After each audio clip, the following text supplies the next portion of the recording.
Então, entendendo essa diversidade da pornô chanchada, você consegue, assim, citar ou referenciar algum personagem homossexual dentro da pornô chanchada que seja estereotipado? Você enxerga isso? Que seja estereotipado. Porque assim, a pornô chanchada, no âmbito geral, tinha toda aquela questão fetichista. Não, o É, problema é que eu não vi tanta coisa assim, entendeu? Então, aham, possivelmente, tem muitos personagens estereotipados em filmes que eu não vi, sim, né? Eu vou lembrar logo justamente do oposto. Não sei se você viu Extremos do Prazer, do não, Reichenbach. não vi. Busque esse filme, então. Se você está trabalhando com essa temática homossexual no cinema brasileiro, é um filme fundamental, entendeu? Qual o nome, perdão? Extremos do Prazer. Extremos do Prazer.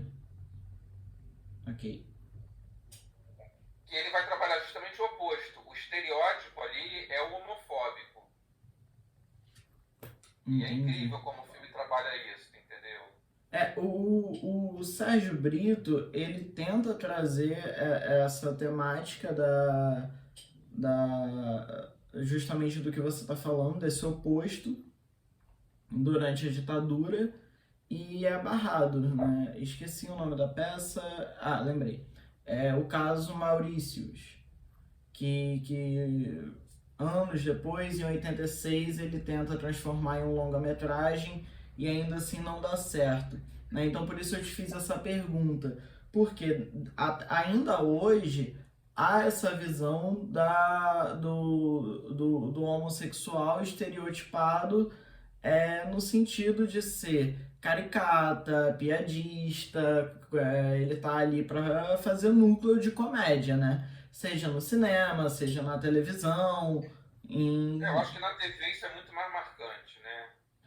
É até uma pergunta que eu ia te fazer. Você fez faculdade de cinema, você nunca teve interesse em ir para televisão? Não. Aí eu vou te contar até um trauma da minha vida.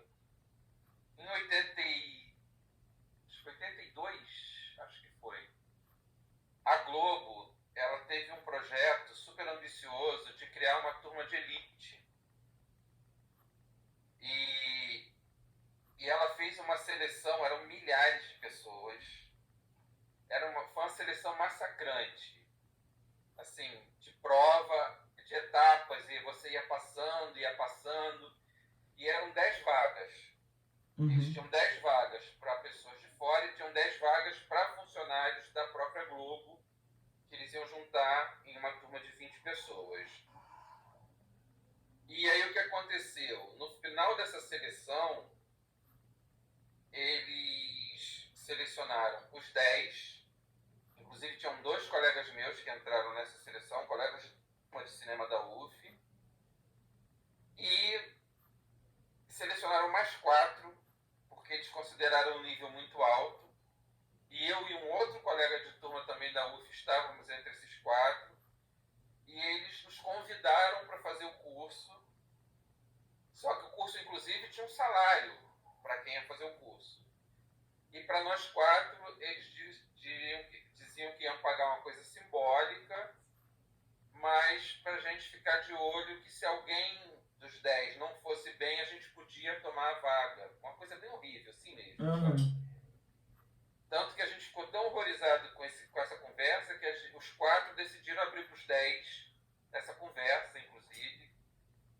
E foi um curso pavoroso. Cara, a mulher que era coordenadora do curso era uma nazista.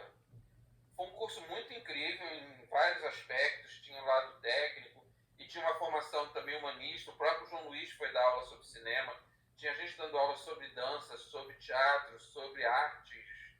Tinha de tudo. E Cenografia, figurino. esse Foi um curso de um curso ano. esse curso era para trabalhar com a telenovela em si. Não, acho que a ambição deles era maior em termos de minisséries, sabe? De projetos especiais. Entendi, Tá? entendi. Mas foi uma experiência bem traumática que eu realmente nunca mais quis pensar sequer em TV. E mesmo em trabalhar em cinema foi uma coisa que eu me desinteressei muito rápido. É Eu tive mesmo. colegas que estagiaram no Memórias do Cárcere e as experiências foram pavorosas, sabe? Nossa, É, era tipo, você fazer estágio você não aprendia nada, você era tipo burro de carga, entendeu? Era só exploração e não havia nenhum intuito de ensinar nada para ninguém. que Isso é loucura. relatado pelos meus colegas que estagiaram. Eu fui tentar um estágio com o Escorel na montagem, meu interesse era a montagem. Eu fui tentar um estágio de montagem por Sonho Sem Fim. Uhum. E fui até para uma entrevista e tudo. E eu dou umas sortes na vida, assim como essa que eu dei da biologia, né, de encontrar uma reunião do diretor acadêmico e ficar Aham. sabendo de tudo. Eu encontro, esperando para a reunião, eu encontro com assistente de montagem também esperando ali para alguma coisa. E começo a conversar com ela e pergunto sobre o trabalho. E eu descubro que nem a assistente de montagem participava da montagem. Ué, Tá?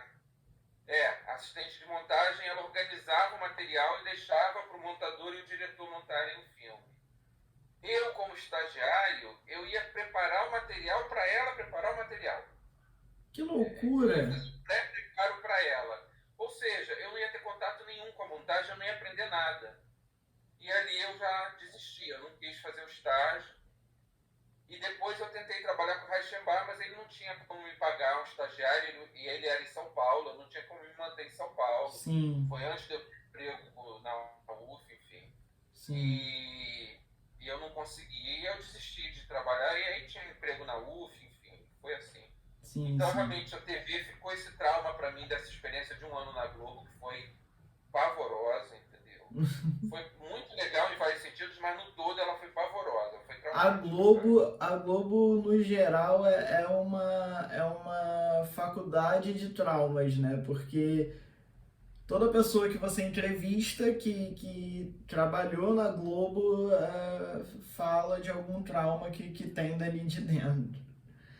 É, Tanto que, assim, desses 10 que não eram funcionários e que fizeram o curso, eu lembro que só um ficou um tempo na Globo, e uma amiga minha que fez o curso também, ela ficou trabalhando com montagem, até com a Vancini e tal, mas ela nunca foi empregada, ela nunca levou crédito pelos trabalhos que ela nossa, fez. com Walter Avancini, então, eu imagino que deve ter sido um horror.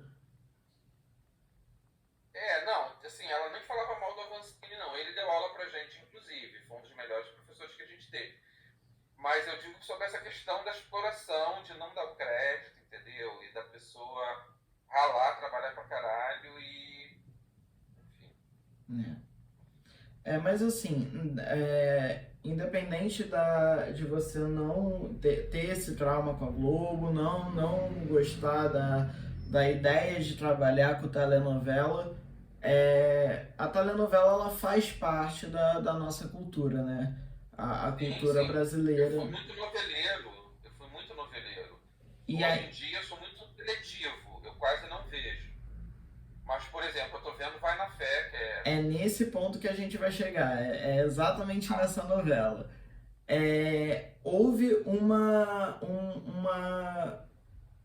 mudança muito grotesca nos roteiros das novelas da Globo, né? A gente pega o início dos anos 2000, com referência a Manuel Carlos, que estava ali no Leblon, e aí tem Laços de Família, Mulheres Apaixonadas, tudo aquilo, e você não via uma representatividade grande. Você apenas tem até uma frase acho que é do Agnaldo Silva, que ele diz que, eu não me recordo se é do Agnaldo Silva, eu posso estar falando besteira, que ele diz que a ideia da televisão é fazer você imaginar o que você quer ser. né? E eu discordo disso porque eu acho que a televisão ela também deve te representar. Então, Sim. hoje a gente tem essa representatividade, né? E essa novela Vai na Fé, ela trouxe muito disso. Como que você encara essa nova geração de autores, né, como a Rosane Schwartzman, a série Os Outros, que eu esqueci o nome do autor da série Os Outros, que está no Globoplay, essa nova geração de autores que estão na Globo, como que você encara o futuro do audiovisual no Brasil depois de tanta abordagem assim, para que fosse possível ter uma representatividade assídua? Olha, eu não sou otimista, não. Não sou, porque é um vai na fé. Você tem Travessia, que eu Nossa Senhora. pensava que era a pior novela de todos os tempos, mas aí vem Terra e Paixão, Que é pior. que é a pior novela de todos os tempos. Eu acho que em Terra e Paixão a única coisa que salva é o Kelvin e o Ramiro, que eu fico rindo com eles. É. Mas assim, então assim, eu acho que Vai na Fé acaba sendo pontual, entendeu? Eu não sei se isso acaba impondo um padrão de qualidade, não. Porque se você for pensar, tudo bem que tem uma representatividade que é nova, mas eu acho que o novo está muito mais nos textos, nas situações, na forma de encarar uma série de questões, porque você ter o subúrbio relevante, você já teve Pecado Capital, você já tinha Os Ossos do Tubarão. Tinha novelas lá atrás em que isso já aparecia, entendeu? Sim. Mas eu acho que é muito mais na qualidade mesmo do texto, nas situações, nos personagens, né? Quer dizer, não é aquela novela que é esse saco do vilão infernizando a vida do mocinho, fazendo de tudo. Isso é muito velho. E essas novelas, eu acabo não acompanhando tanto, vendo todo dia assiduamente, mas eu ainda vejo muito. Então você pega essa novela das 6, que é um pé no saco, cara. Não, eu não assisto. É muito velho. E ainda tem uma abordagem toda errada. Inclusive agora a próxima novela das 6 é um remake de Elas por Elas, né? Elas por Elas, eu me lembro dessa novela mais ou menos. Mas enfim, você pega aí uma novela que parece entrar um pouco nessa linha daquela série Bridgerton, né? Uhum. De colocar uma ficção total sobre os negros no passado, né? Então, assim, você coloca questões que não existiam naquela época, da maneira como a novela coloca, é totalmente falseado, e dá aquela sensação de que não existia racismo, né? Enfim, ou que o racismo era muito pontual, uma coisa assim muito absurda. Você vê aquelas pessoas com aqueles cabelos naquela época totalmente fake, entendeu? Eu acho muito ruim. E essa coisa da vilã o tempo todo querendo destruir a mocinha, que é igual a Terra e Paixão, isso tudo é muito velho, muito chato. Mas você vê que isso é o que predomina. Vai na Fé é pontual, entendeu? Então eu não sou otimista. Eu acho que é sempre um passo para frente, mas 3 para trás, sabe? Enfim. Eu não sei se você chegou a assistir Todas as Flores. Não vi. Eu não assino Globoplay. Eu já assino Netflix, que eu quase não vejo. Eu falei, não vou ficar pagando coisa, porque eu não dou conta de ver, então eu acabo não pagando o Globoplay. Eu não vi Todas as Flores. E os outros não vi ainda. Os Outros e Todas as Flores era para ser a novela, inclusive, que ia entrar no lugar de Travessia, que teria evitado essa catástrofe, mas é uma novela que assim, aborda algumas questões contemporâneas, né, que é um novo público, né? O público jovem, ele tá afastado da televisão, da telenovela, mas ainda assim faz parte da nossa cultura. Então a novela Vai na Fé é bem interessante para trazer isso, mas eu concordo com você em não ser tão otimista. porque a gente não sabe nem como que vai ser essa próxima que já foi anunciada, Fuzue.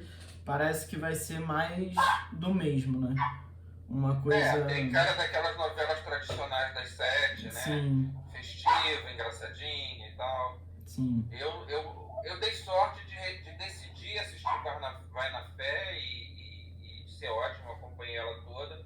Claro que esticar a novela prejudicou um pouco, ela não acabou sendo a grande obra que ela poderia ter sido se ela fosse mais curta, né? Mas a culpa não é da Rosane, enfim. De ser Sim. obrigada a esticar a novela e criar situações que não são tão boas quanto era a proposta anterior dela, né? A gente acaba entendendo isso. Mas dei essa sorte de ver, mas não pretendo ver essa outra. Você acompanhar a novela hoje em dia é muito chato, porque te impede de ver um monte de outra coisa, né? Você ficar nesse Sim, compromisso, né? sim. De ver novela. Eu Agora, tento me livrar. agora pra Mas eu tenho gente aquele do noveleiro também, que às vezes complica. Que quer acompanhar, que quer... entender. Agora, pra gente caminhar pra reta final, eu queria perguntar pra você como que você enxerga, voltando novamente na figura homossexual, como diria o Coxinha, o diretor, a bicha, como que você considera a representatividade, a retratação, né, dessa figura na teledramaturgia, dentro da televisão, na novela ou no cinema? No cinema brasileiro eu diria que é uma figura que está sumida, né? Felizmente, inclusive, né? Assim, eu acho que felizmente no sentido do estereótipo, né? Da gente não ter mais aquele estereótipo, né? Mas nas novelas você ainda vê. Quer dizer, por mais que o Kevinho seja legal com o Ramiro, mas você tem ali uma representatividade ainda bem estereotipada, né? Sim. Eu acho mais interessante, por exemplo, a abordagem da Luana como uma figura trans, que agora está meio de trelelê lá com um advogado, enfim, como uma coisa Uhum. absolutamente natural.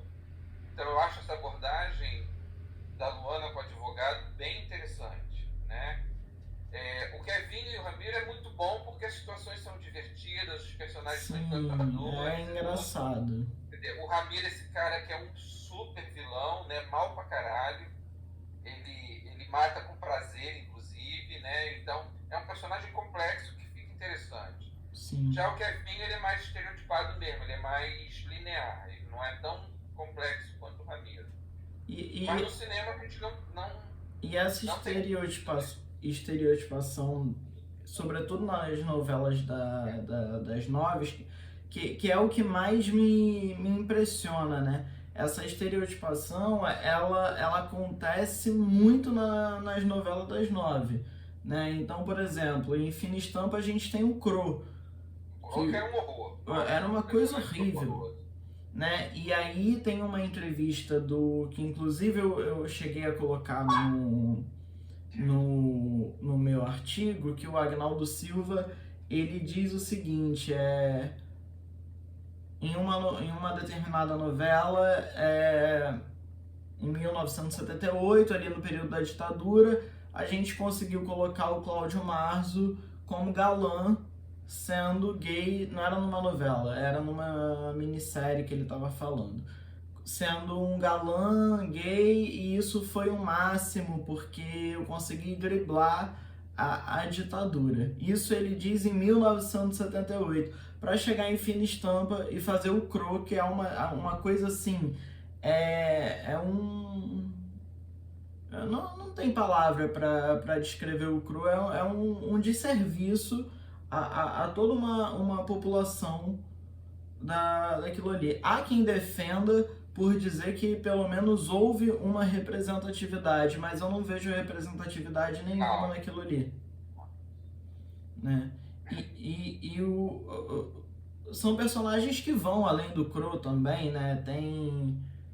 Eu não vou lembrar assim de todos os personagens que passaram agora assim, mas, por exemplo, tem o caso que a gente falou anteriormente do Manuel Carlos, da Aline Moraes em Mulheres Apaixonadas, que sofre, tem aquela cena clássica que ela leva um tapa na cara, e aí tem toda a relação com a mãe. Então, assim, sempre um ponto da teledramaturgia de colocar essa comunidade num local de marginalização, de estereótipo, de um estereótipo é, isolado, cômico e uma anedota no geral, né? E aí a pergunta é essa: você concorda com isso? Você acha que de fato isso acontece ou que isso deve acontecer por algum motivo específico?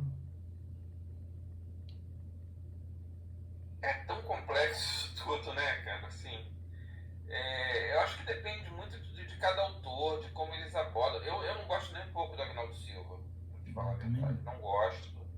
Eu acho ele muito equivocado em muita coisa. É, eu acho as abordagens do Manuel Carlos bem mais interessantes nesse sentido. Por acaso, eu tenho revisto algumas cenas do Mulheres Apaixonadas, né, que está passando agora, Uhum. e eu não lembro de toda a trajetória dessas duas personagens, da Aline Moraes e da outra, mas do que eu tenho visto, eu acho uma abordagem interessante, por Sim, mais que seja é, colocado nesse lugar de... Mas ela é muito realista, eu acho que tem esse lado realmente da pressão da mãe, do preconceito da mãe. E aí é interessante porque a mãe ela não é colocada só como uma preconceituosa com a filha em relação à homossexualidade. Ela é uma figura bem de direita em todos os sentidos, né? Em outras questões, essa figura da mãe ela é colocada como uma pessoa bem retrógrada, bem reacionária, sim. né? Então eu acho interessante. Você pega assim outros personagens emblemáticos, né? Teve aquele episódio bem triste, né? Do beijo que não foi ao ar, né? Seria o primeiro beijo gay do Bruno Do Bruno Galhaço. Galhaço com o Cordeiro em É, América. depois você tem o